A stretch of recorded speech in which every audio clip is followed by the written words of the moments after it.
What's going on, everybody? Katie here, and welcome back to the 30th official episode of the King Darius Experience, where our awakening, empowering today is coming by way of you guys. Yes, your questions. I'm celebrating episode 30 by answering 3 different questions that were related. You guys asked me a lot of questions via DMs, comments, both on TikTok, Instagram, and I've actually gotten a few messages on YouTube as well off of the actual podcast episodes themselves. So as things begin to grow, as we continue to gain traction, as we expand our community of creators and that kind of stuff, I want to start integrating real-time relevance through and by way of the questions that are on top of mind for you guys as you're trying to create and push your own narratives and things like that forward. So the first question we have is from audience member, and I apologize if I mess up any of your names. We've got people from a lot of different places and a lot of beautiful cultures and backgrounds. This one is Geraldine. She is asking what podcast platform is essentially, best. And let me actually read the context so that way you guys can understand, what is sort of the details behind the questions that everybody is asking here. So this first question by Geraldine. Let me see. I have it right here. She says, "Hey Derek, just wanted to talk to you really quick because my fiance and I are about to start uploading our first podcast. Uploading our first podcast by the end of this week. We already have all the equipment we are waiting on in the mail, and we already have filmed our intro and outro pieces for YouTube videos for the podcast. So now it's just about filming/recording the actual podcast. I noticed you are using Anchor and wanted to ask what your insights are and how your experience has been with the platform. My fiance and I are almost convinced that's the platform we want to use for our podcast too."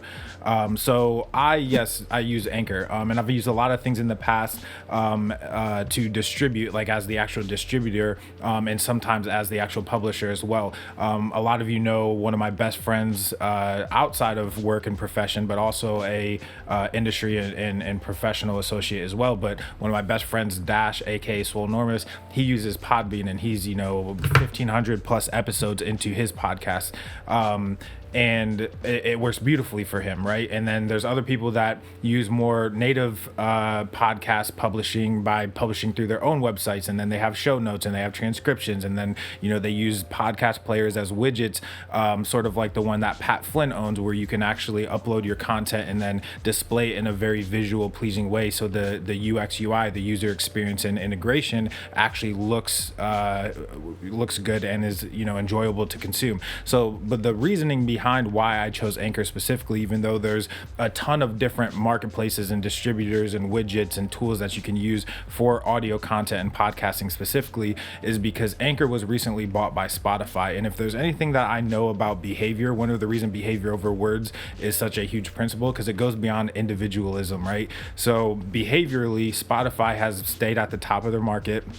They've updated their platform. They've stayed on top of trends. They, for the most part, obviously every platform has, headlines in the news about, creators being upset with their platforms and stuff like that. Nobody's immune to that. But for the most part, Spotify treats their creators beautifully. I publish my own podcast and my own music to Spotify as a platform, all that kind of stuff. But I know that they, as an entire company, a brand, an app, a web platform, a mobile application, all of those things, they have to stay relevant. They have to continue to grow. They have to continue to innovate. They have to continue to add different integrations and whatnot to their platform. And actually, I've talked about 2 or 3 times now how I believe platforms and marketplaces like Spotify actually have the best opportunity, just by default and behavior, to hop into the social game and to hop into a place to where they're using multi forms of media, audio content, visual content, textual content, to not only create better experiences for creators themselves, but also reinvent how we consume each one of those 3 levels of content: how we consume music, how we consume other audio content, how we consume visual content,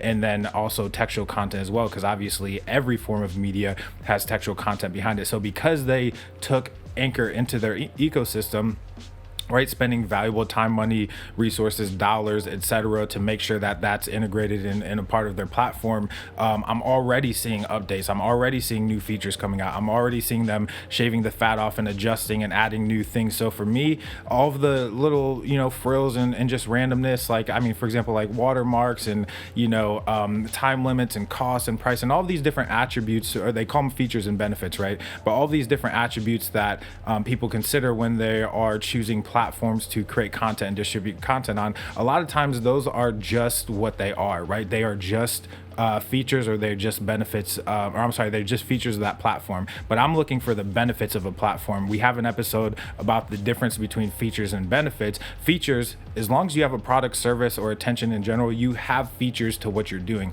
But benefit is completely different. How are your creators, how are your people, how are your users and your listeners, your audience going to benefit from you using a platform? And one of the things that I love about Anchor itself, it has the lowest barrier to entry that I've found from other podcasting platforms. You can download it, upload, and you're already creating content and distributing content and recording and publishing podcasts in literally less than a few minutes. As long as you know what your focus is, you know what your content is, you either have your notes or you have some type of idea that you're, starting with. So for me, this is kind of my ultimate punchline when I'm choosing the things that I'm choosing, is that it's not about being in the most places, it's about being in the right places. So if there's depth there, if there's the ability to consume, if there's constant innovations and upgrades and that kind of stuff, then you have the ability to develop brand advocacy, right? Which is the ultimate point of doing anything or creating and publishing anything. Then that's the platform, or that's the angle that you need to go. So if there's something in place that the cost is they don't distribute. They just if you find yourself doing that little sort of sitting on the fence thing and debating, it's because you're worried too much about features and not about the benefits or the low cost of entry or the low barrier to entry to just creating in the first place. Activate the behavior, and then worry more about the sophistication of the platform that you're using. So that, for me, all inclusively, is why I've chosen Anchor, because it has a low barrier to entry. They're owned by a platform that's one of the most innovative and one of the largest industry leaders in a very red ocean of an industry too, which is music and audio content in general. So it's not easy to stay at the position that they are at constantly when you have other players who have been in it longer, who have bigger infrastructures, budgets, are backed by bigger investors and companies. So the fact that they've been able to do what they do and run in the circles that they are and have the creators they do and the prestige of the platform and everything, I know they're constantly going to be innovating. So that's why I chose Anchor, and it's a seamless process, and you guys seem to be enjoying it as well. So subjective to my opinion, but those are my reasons for that. Second question we have is coming from Val. And Val actually just hit me up a couple days ago, and the reason I shot her question to the top of the queue is because of how related it was to every other question we've been getting around the process of actually creating content. So let me go ahead and pull it up on my phone here, and I'll continue to make sure that as we integrate more aspects and segments of the show, that it is a seamless process too. But it's done is better than perfect. So we have right here from Val, and it was sort of like a two-part conversation that we were having as well. She says, "I'm so glad that I've found you. You're currently convincing me to launch the blog I have been thinking about for so long. Thanks so much for great content and all of your dedication." I said, "Thank you. Sounds amazing. Glad you reached out. Definitely do it. Make sure it's, about you and that it gives you life, and that, your commitment to it will bring the right readers, viewers, listeners." And then she goes on to say, "I will for sure. I miss writing so much. I'm actually debating on the language I should use. My mother tongue is French, but I've always created content in English. That's one of the last questions keeping me from going forward. Do you have any thoughts on it?" And do you see, really quick, before I answer Val's question, thank you so much, Val, for the question, beautiful thoughts and all that kind of stuff. But do you see how many creators are probably just like Val, just like I used to be, just like a lot of the people I know, where there's always just like one thing, just one final thing or a few final things that's holding people back from creating and doing the things that they love. And that's not necessarily a bad thing. It's just a thing you need to be aware of. Do what Val's doing, identify the things that are stopping you from creating, and then find answers to the question, whether it's through an influencer, a guru, an expert, a third party, trusted source that has content on stuff, whatever it is, find your answers and then go create. So to answer Val's question specifically, I think for me, the way I always do it is using my best case, worst case gauge that we talked about 4 or 5 episodes ago, where essentially, okay, if you were to get, and this will help you identify the next part of my answer, but if you can get 10,000 people to watch you in English today, what does that do for you? Now what? And this is a question you ask yourself, and your answer helps you start to determine. Now what happens if you create content in that same language and it gets no traction? How does that then, change your follow-up action or your behavior. The reason why I use this best case, worst case scenario is because sometimes you have to take a moment to have an out-of-body experience, go to the best version of that thing, go to the worst version of that thing, and kind of sit with it, see how it feels. Does it feel good if today I had 10,000 people listening to my content in French, but not English? Would it be helpful today? And she also went on later in the conversation to say that she also knows German. I'm not sure at which level, but first of all, you're a genius, so you should probably eventually create content in all of them. But what this will help you do is identify something in marketing they call, your audience segments, right? Your primary, your secondary, and your tertiary audiences. Just because you have multiple audiences doesn't necessarily mean that you won't be serving all of them over time. You just have to ask yourself the right questions so you can identify which audience you're putting content out for and providing value for first. The reason being is because inevitably, regardless of who you're pushing content to, it's going to come along with the same obligations and expectations to fulfill either the continuity of that attention, if you're selling products and services, the fulfillment of those products and services. So you need to make sure that the primary audience you're serving, that the best case, worst case, that you would still continually do the behavior it takes to accomplish the publishing and distributing of content and the selling or distributing of things, if that was the best version or the worst version. Because what that tells you, or what that helps you become aware of and empowered to do, is that I love this for me, therefore I'm going to do it regardless of opportunity, regardless of market sort of status, regardless of all of that kind of stuff, because those are all variables. As long as it's aligned, there will be things that come and go. There will be peaks of interest, there will be valleys of interest, there will be times where you have motivation to do it, times you don't have motivation to do it, times you have precise content that's just super on target, hitting the bullseye every time, and other times where it kind of feels like you're dancing around topics and all that kind of stuff. So because these things are inevitable, you have to essentially decide, okay, all of those audiences are a part of who I am, because you can't get away from the fact unless you unlearn French, German, etc., that multiple languages. You are a beautifully gifted, very intelligent person, so therefore which one do I serve first, right? So what you need to do is first ask those questions, best case, worst case, decide which one you're serving first, because you're not necessarily negating the other ones, you're just putting them sort of on a back burner, or only serving them 20% of the time and not 80% of the time.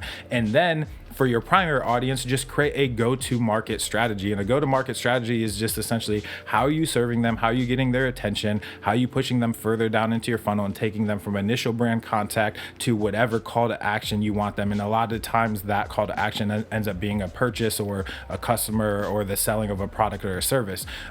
So your go-to-market strategy becomes the result of whatever choice you're making now. And it's not necessarily that everything has to become a business, but even if there's not a monetary infrastructure or business model behind what you're doing, aka you just want to create content and not sell anything, you still have to identify, who do I want to serve first? Because once you get that audience, let's take the best case, and let's say you chose, actually I want to create in my native tongue, in the language of French, and let's say you get 10,000 people, right? Over whatever period of time, 6, 9, 12 months, whatever, you have 10,000 people listening to your content in all forms, right? So you're probably going to be like, okay, can I take 20% of my energy and shift some of this content to an English audience as well, do some organic and paid efforts behind that. And all of a sudden you have a secondary audience that becomes, sort of an attention maximizer or a profit maximizer, regardless of what you're trying to do. So that's my answer to your question, Val.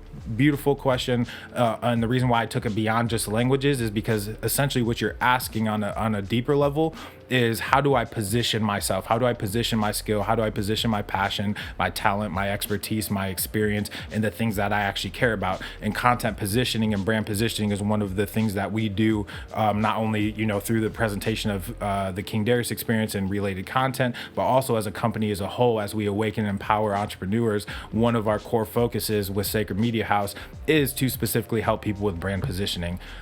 So that is a fantastic question, and we will end today's episode. Knocked my coffee a little bit. We will end today's episode with a question from Joseph. And Joseph has actually been following me since, at least to my understanding, what I can recognize, prior to KD and all of this stuff existing. Because I think he was a part of our audiences, even with the last brand and the last business that I was running. So kudos for you for being a brand advocate through the evolution of a businessman, entrepreneur, et cetera, et cetera, et cetera. So his question specifically is around how we come up with how I come up with the content ideas, because I was posting essentially how people can start gaining traction on their content. And I posted a carousel on Instagram, both on timeline and stories. And he answered to the story and said, do you have maybe any examples of how you write up your long form versus short form content? Love the thoughts. Tomorrow when I wake up, I'll review again and really try to get a handle on it, right? And we've been talking back and forth about creating content and all that kind of stuff too. So then he goes on to ask, where do you get your ideas for an article or for a podcast? So for me, this goes back to my concept that I talk about being real-time relevant, right? So there's always somewhere you can draw content from. And I used to refer to this as idea pool, right? Idea pools, idea pooling, right? Essentially what it is you create pools, or you create categories, or you create little containers, and then you categorically brain dump any topic, any angle, any perspective that you can possibly think in and around that subject matter, right? And then out of those idea pools, then come your ideas or your positioning of that content. And it doesn't always have to be certain perspectives, like first person, just me talking to you. As you can see in episode 30, I'm already bringing in audience questions, which means it's, user generated and it's derived from, the audience themselves, the people actually consuming the content. And similarly to pulling content from the audience and doing user generated content, I had a buddy of mine that I met on social media a couple months ago, ended up helping him move. And he started telling me, hey, I know some people in the industry that you could use as guests, and I would love to be on a guest on the podcast as well. Then obviously I do some content creation with Dash, aka Swole Enormous. So I'm diversifying the different areas in which I'm pulling content, but I use all of remember we talk about experiential marketing.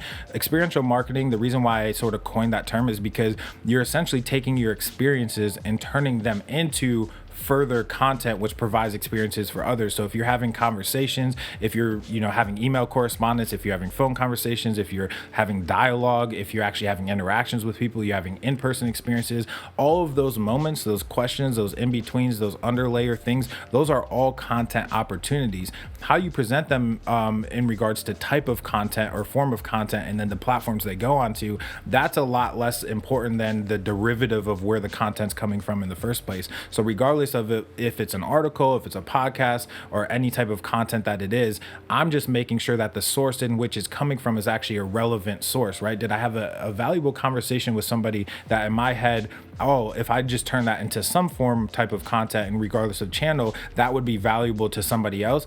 If my answer is yes, I create the content. So a lot of times my content ideas come from the initial idea pooling, and I do this pretty often. I would say every 5 to 10 days I'm adding more ideas. Just added 3 or 4 more to my notebook yesterday as they were coming to me, and that kind of stuff. Because as long as the source, the nucleus, the pillar, the foundation, the cornerstone of what you're doing is aligned, everything else that comes from it is going to be valuable as well.